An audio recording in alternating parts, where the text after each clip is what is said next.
If you're ready to learn how to stop nursing your baby to sleep, then I am here to help. Hi there, my name is Amy. I'm a pediatric sleep consultant and the founder of the Postpartum Party, and how to stop nursing your baby to sleep is one of the questions that I get the most frequently.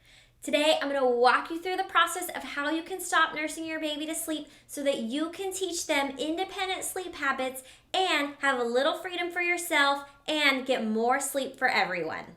If you want a step-by-step plan of how to move away from nursing your baby to sleep, then the Baby Dream system is my step-by-step approach that covers everything. So this is a holistic approach to sleep training, and it includes optimizing your baby's nursery for sleep, making sure that you have the right sleep schedule for your baby, optimizing their nap time so that they do sleep better in the nighttime, and then different sleep training methods that you can use based on their temperament and your personality to help them fall asleep on their own.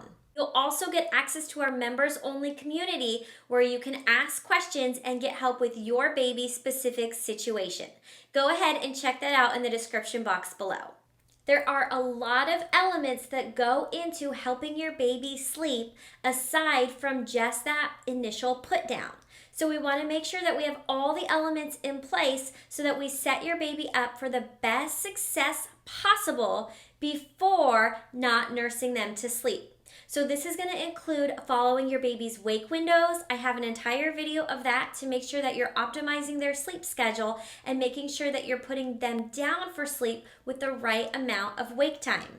We also want to make sure that we're creating an optimal sleep environment.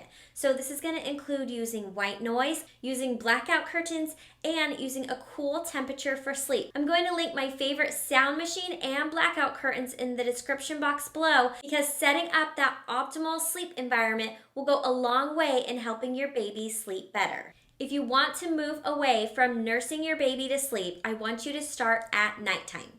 This means that during the day, go ahead and continue to nurse them to sleep for naps to make sure that they're getting the sleep that they need. If you've been nursing your baby to sleep regularly and you want to break that feeding to sleep association, we want to move the final feed before bedtime 30 minutes away from bedtime. So let's say that your baby goes down for bed at about 7 o'clock.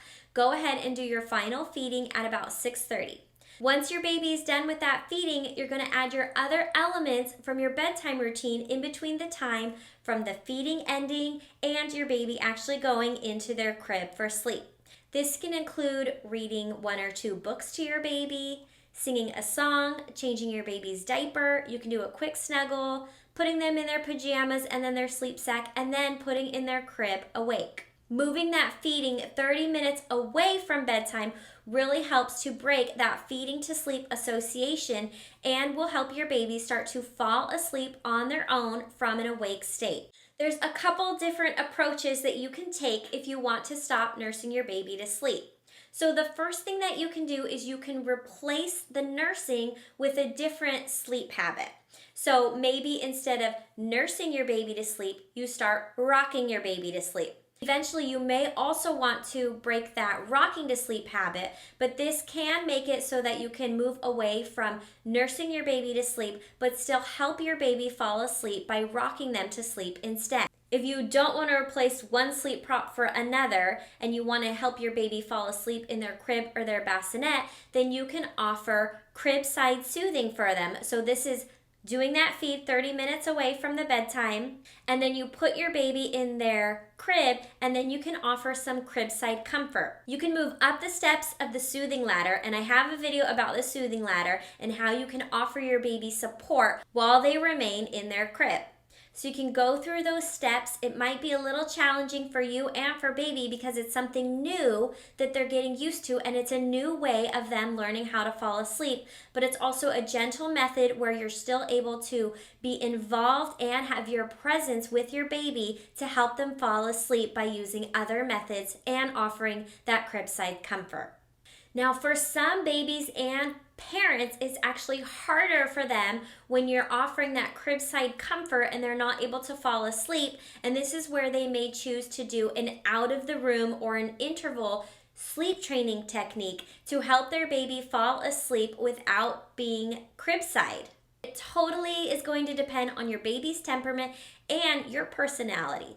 For some families, it works better to do interval checks and not offer that cribside comfort, and the baby actually falls asleep quicker and it's easier on the parents. So you can also choose one of the sleep training techniques that's out of the room and offer those intervals for your baby to help them fall asleep and break that feed to sleep association. This could be something like setting a timer and going in every couple of minutes to soothe your baby and do a quick check on them. I cover different sleep training techniques in my Baby Dream system, so if you want a step-by-step approach of how to go through this process, then make sure to check that out in the description box below. Once you are consistent and follow one of these approaches for several days in a row, your baby usually starts getting the hang of it and starts falling asleep easier at nighttime. Once that happens, I want you to start using the same approach for naps. So nap time can be much more challenging because the sleep pressure isn't there and the need for sleep isn't as great. But once your baby has nighttime dialed in, then it usually carries over better to nap time. Once your baby starts doing better at nighttime, then you can use that same approach for nap time.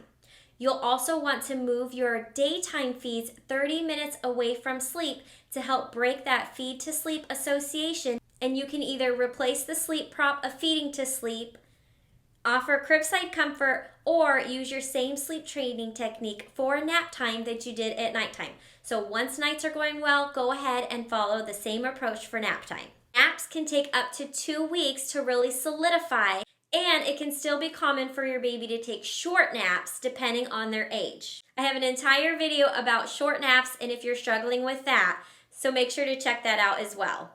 If you want a step-by-step plan of how to stop nursing to sleep, then the Baby Dream system is for you.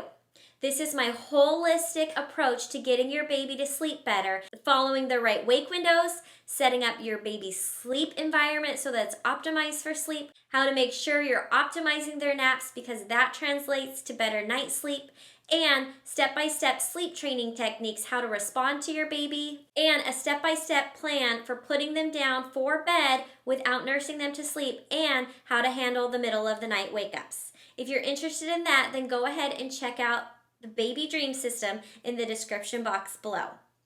If you have any questions about how to stop nursing your baby to sleep, then go ahead and leave those in the comments below. I hope this has been helpful. Sweet dreams!